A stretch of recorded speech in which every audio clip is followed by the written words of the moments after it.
Hi YouTube, it's Kathy and this is my July 2018 reading wrap-up. If you're not already aware, I do weekly entertainment wrap-ups of everything I read, watch, and listen to, but once a month I do a monthly wrap-up of just the books. I'm going to start with my nerdy, hardcore stats and charts and then get into what I read. Firstly, I do not understand how I read this much in 1 month. And if I didn't take meticulous notes of all of my reading, I would not believe these numbers. But my spreadsheet just doesn't lie. In July, I read 26 books for a total of 8,113 pages. That takes into account converting audiobook minutes to pages, so 2,226 of those pages were actually 61 hours of audiobook. The age breakdown for these books was 14 YA books, 9 adult books, 2 middle grade books, and 1 kids book. I read 22 novels, 2 graphic novels, 1 short story, and 1 anthology. This month had a little bit of everything, with contemporary and fantasy taking up the majority of the pie, followed by sci-fi, historical fiction, horror, and nonfiction. If you adjust for the amount of pages in each genre, the nonfiction gets way smaller because that was the 1 kids book I read. Most of these books, no surprise, came from the library, but I got a couple from a friend. I read 12 hardcovers, 8 audiobooks, 4 paperbacks, 1 ebook, and 1 uncorrected proof. Most of my books were in the 200 to 499 page range, and half of them were published this year or last year. Most of these books were by female authors, and the gender of authors mimics the genders of protagonists rather closely. I read books set mostly in the United States and other worlds, but also touched on Canada, the United Kingdom, and France. In terms of diversity, it's no surprise that the biggest slice of that pie is queer content, but I also had reads regarding race, feminism, disability, and mental health.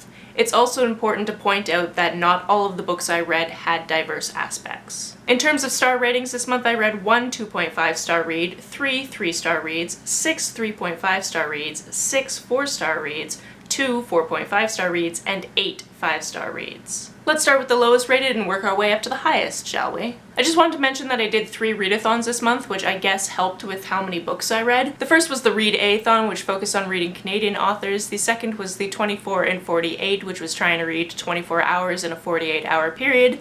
And the third is Booktubeathon, which is currently still going on, and I'm using up valuable reading time to do this video. My 2.5 star read this month was called Walt. This is a book about a man who works in a grocery store and spends his spare time stalking people. It was billed to me as a thriller, but it's an incredibly slow burn thriller, if that's even a thing. And although there were some interesting mystery aspects to it, it just kind of kept going along and you didn't really get a lot of answers. Moving on to 3-star reads, my first one was World War Z. I feel like if I had read this when it first came out, before zombies were such a big part of pop culture, I might have enjoyed it better. Also, if I'd read it when it first came out, it would have been closer to my theater days and I would have enjoyed the monologue aspect of this book a lot better as well. I'm not saying that I didn't enjoy this book, but I would have preferred if these stories were interconnected in a better way than just a journalist talk to a bunch of people about the aftermath of a zombie outbreak. My next 3-star read was We Have Always Lived in the Castle. This one is about 2 sisters and their uncle who live in this house on the outskirts of town, and everybody in the town hates them. And when you start out the book, you have no idea why. You just know that the protagonist really hates going into town to do the grocery shopping, and people are very mean to her while she's there. Throughout the novel, you find out why people have animosity towards the sisters, and there's a mystery aspect that's opened up. This one does get a little dark and creepy at times, so I really enjoyed that aspect of it. My last 3-star read was The Truth is a Cave in the Black Mountains. This one is a very short story. This one I actually listened to as an audiobook, and that was interesting because it was read by the author and it had original music backing the mood of what was going on in the story. So when the characters were like running and frolicking, it was running and frolicking music, and when things were getting dark and serious, it was dark and serious music. So it's definitely worth it to consume it in that medium if that's something that appeals to you. This is just a very short adventure tale, and basically saying anything about it will give it away because it's only about an hour-long audiobook. But if you read Norse mythology and you enjoyed that, this is just basically another one of those tales, except for not in that mythology. My first 3.5 star read was A School for Unusual Girls. This one was interesting. And I say that because it took the protagonist about 100 pages to understand what was going on, and I kind of figured that out within at least 30 pages. Basically, the protagonist is sent to this school for unusual girls because her parents think that it will reform her. She's very interested in science, and one of her experiments caught her family barn on fire, so they're not too happy, and they basically want this, like, willfulness beaten out of her. That's not what the school does. The school is way more interesting than that. And going into this, I did know it was the first in a series. I don't know if I'm ever going to continue the series, but it was good enough as a standalone novel, if that makes any sense. My next 3.5 star read was definitely something for the read-a-thon, and it was A to Z. This was the kids' book I read. Each page had a letter of the alphabet and listed 4 different Canadian things that started with that letter. And there was a lot in this book that I did not know about, and some that I had just forgotten. For example, there are dinosaurs named after the province of Alberta, Albertosaurus, and the city of Edmonton, Edmontosaurus. It also had a glossary in the back so you could read about each of the things that were pictured, which was nice. My next 3.5 star read was Honestly Ben. This is the follow-up to Openly Straight, and instead of following Rafe, this one follows Ben. If you haven't read Openly Straight, that makes absolutely no sense to you. Basically, without too many spoilers, there was a relationship in the first book, and that relationship ends, and this book kind of picks up right after that's happened. And it's all about Ben trying to figure out his sexuality. Normally, I would rate this higher, but there was a lot of biphobia in it, which I did not appreciate, which is why I got a lower rating. It is a cute and fluffy contemporary, although it does bring up things like privilege, which is something I really do like to see in books. My next 3.5 star read was Love, Hate, and Other Filters. This one is interesting because I'd seen a lot of people talk about it, but they always start talking about it with a plot point that happens like at least halfway through the book and isn't the main focus of the book by any stretch of the imagination, so it was weird for me to go into it with that in mind. Basically, the main character is Muslim, she is not allowed to be dating, and she also has applied and been accepted to film school and not told her parents they want her to be a lawyer or a doctor. She does not want either of these things. Essentially, her existence gets very complicated and a lot of stress happens all at the same time. And this is a book about her dealing with all of these things being thrown at her. My next 3.5 star read was A Head Full of Ghosts. This one is about a girl named Mary who was a child when her family participated in a reality TV show called The Possession because everyone thought that her older sister was in fact possessed. This one jumps back and forth in time, so sometimes it's 8-year-old Mary as things are going on, and sometimes it's 23-year-old Mary talking to a journalist who's writing a book about her. Occasionally it's also interspersed with blog posts about Possession, the TV show. Somebody is writing about it 15 years on. This one has a lot of references to classic horror, and the sister is downright creepy at times, and I do love a creepy tale like that. My last 3.5 star read was an anthology called Love Beyond Body, Space and Time. This is an anthology of Indigenous LGBTQ+ writers writing short science fiction stories. Like most anthologies, I really like some of the stories, others I was apathetic towards, but I thought it was important to pick this up to get another perspective on the queer community. There were a lot of characters who identified as Two-Spirit, and I got to learn a little bit more about that because it's not something within my own culture. On to the 4-star reads, the first one being Bandette. This one is a really cute graphic novel about a master thief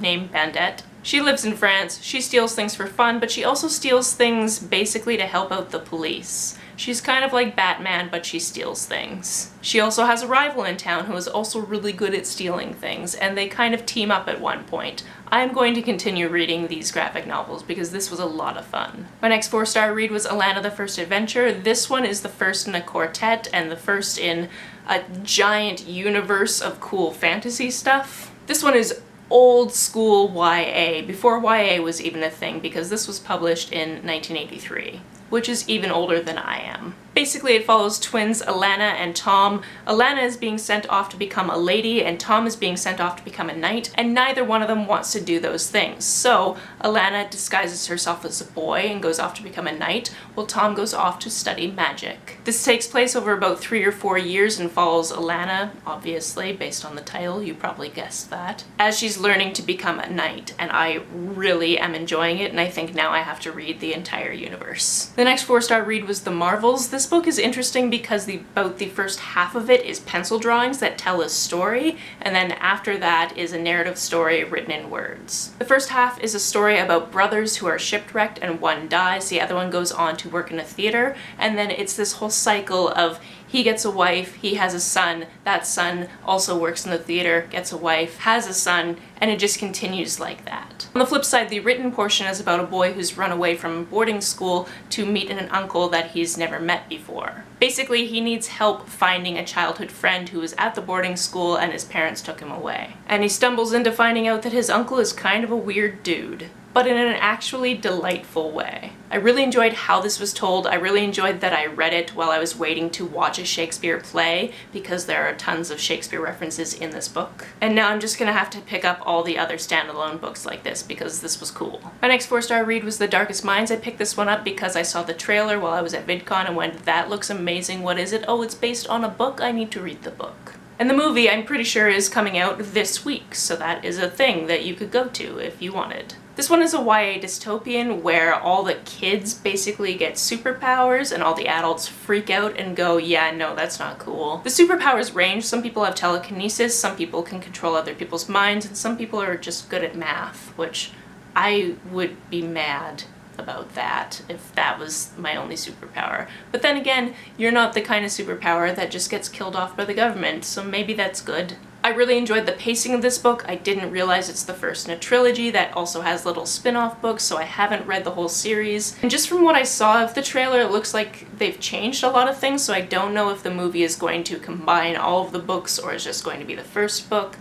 I have no idea, but either way, I really enjoyed all of the characters. My next 4-star read was Long Way Down. This one is told in poetry and it's about a boy whose brother has recently been killed in a drive-by shooting. And it's about the cycle of violence, basically. Somebody killed his brother, now he has to kill that person. Somebody will probably kill him in return, and it just goes back and forth like that. So he finds his brother's gun, gets in the elevator, starts going down to the lobby, and the elevator stops at every floor, and at every floor a ghost from his past comes into the elevator. This was a really interesting concept, and I think that at some point I'm going to have to also listen to it because it's narrated by the author, and I think that it would be really interesting to listen to it. The subject matter is rather intense, but with so few words it quickly brought me into this world that I do not know. My last 4-star read was A Tale for the Time Being. This one is interesting. It takes place in Canada and Japan. And one of the most interesting aspects about it is the protagonist is named Ruth, and she is a writer, and she lives in Canada,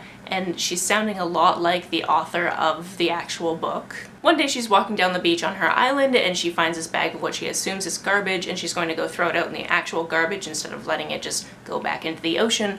But when it's opened up, she finds a diary of a schoolgirl in Japan. She starts reading the diary and is immediately hooked into it and wants to know if this girl is okay because she is the subject of some very harsh bullying. This is one of those books that there's so much in the writing that I feel like I will have to read it again and I will see different things that I missed the first time. But also I'd be more than happy to read it again because it was just written in this intense way. It really captured these two characters in intriguing ways, and it would be interesting to revisit. My first 4.5-star read was Weave a Circle Round. This one is about a girl who lives with her sister and her stepbrother and sort of her parents, but they never are around. And she lives her entire life trying to fly under the radar, trying not to be picked on at school, anything like that, until some extremely strange neighbors show up one day. The strangers are a boy and a woman, and they're renting this strange house around the corner,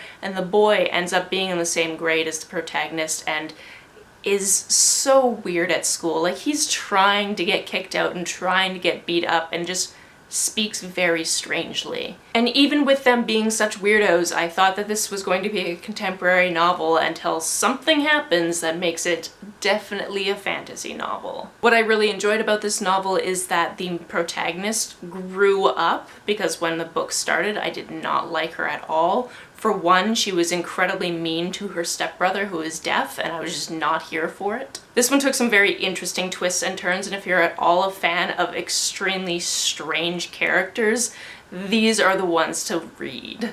This woman and boy are opposite sides of the same coin, and they are fascinating to read on the page. My other 4.5-star read was Undead Girl Gang. This one is about a protagonist whose best friend has just died. They shared a passion for magic, and she uses a spell to try to get some answers as to why her best friend is dead, and then suddenly her best friend and two other girls that died recently spring up out of the grave for a week. They can't remember the details of their deaths, so they can't just say, oh, this is how we died. But with their help, she starts piecing together a conspiracy of why these people are dead. At the same time, she is still harboring a really big crush on her dead best friend's brother, which her best friend never knew about when she was alive, and she doesn't really want her to know about it now that she's dead either. This one was a lot of fun with some unexpected turns, and I highly recommend it. In fact, I obviously recommend everything from here forward because now we're moving into my 5-star reads. My first 5-star read was The Prince and the Dressmaker. This is a graphic novel. It's absolutely adorable. It's about a prince who likes to wear dresses and hires a dressmaker so he can have some dresses. She makes gorgeous gowns taking inspiration from all over the place, and then he goes out in them as his alter ego. This book is about friendship and being accepted for who you are, and I really enjoyed it, and you should read it. My next 5-star read was Girl Made of Stars. This one is about a girl whose twin brother is accused of raping his girlfriend. So obviously, so many trigger warnings. Thing is, the protagonist is also friends with his girlfriend and knows that she's not lying, even though he says nothing really happened. This one is about family and accountability and friendship and so many things, and I can't recommend it highly enough.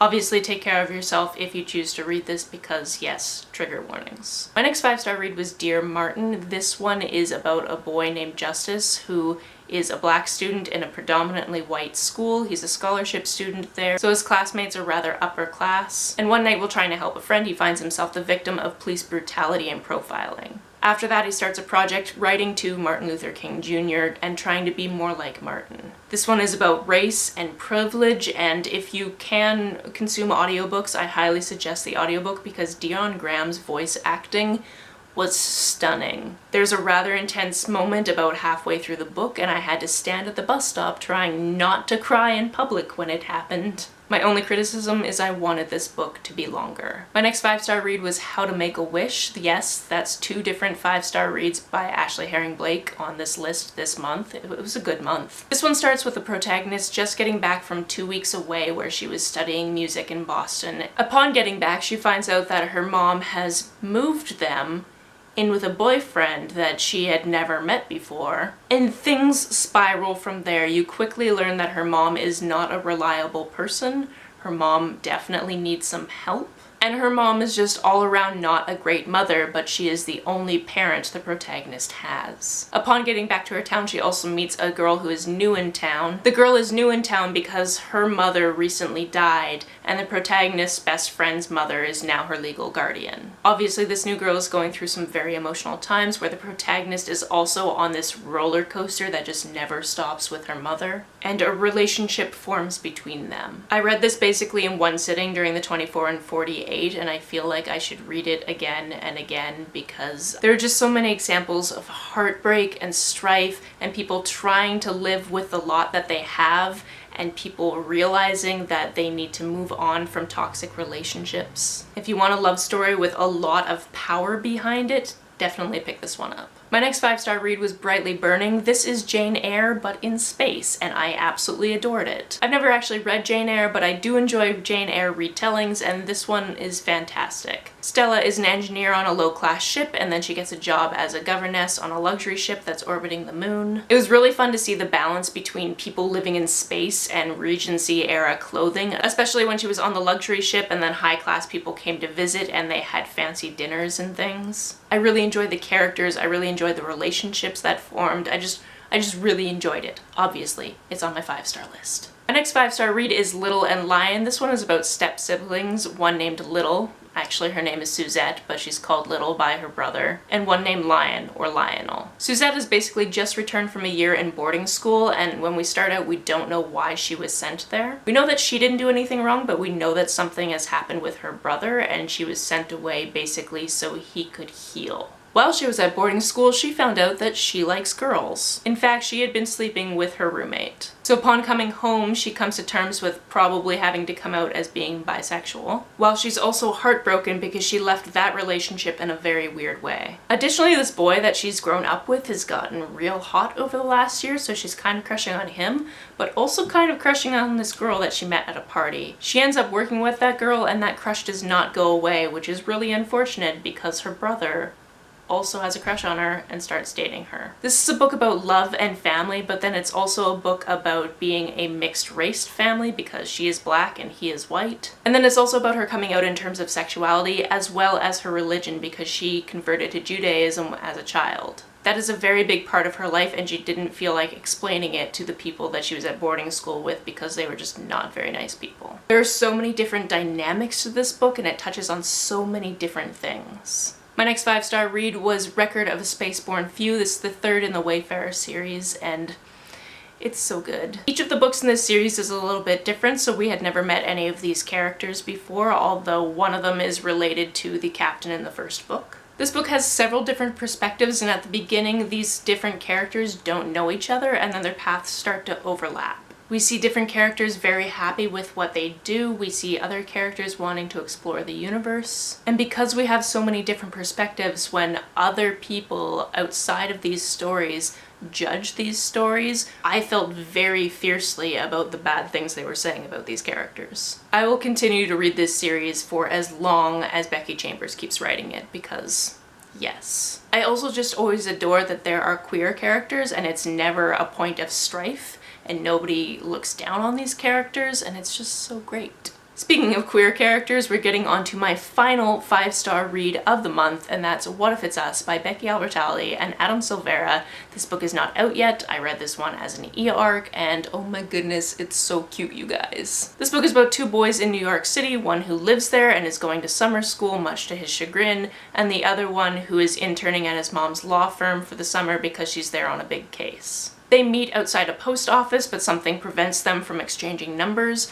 and they can't get each other out of their minds, and it's a book about them finding each other again. The relationship that forms in this book is not easy, but it's very touching at times. Characters discuss privilege and how they treat each other and different respect levels. There's also an example of extremely healthy communication during sexual acts. And I love that each character has definite influences from the writers. For example, Adam Silvera went to summer school 3 times, so he knows summer school. He also knows what it's like to be a Latinx person with lighter skin and have people ignore that part of your identity. And then Becky Albertalli is obviously a huge musical fan, and that definitely comes up in this book. It's adorable, it's got some sad parts, I don't want to spoil anything for anyone, but I am very excited for it to come out so we can all talk about it. I am low-key impressed that I managed to get this done before the sun went down, because 26 books, guys. 26 books?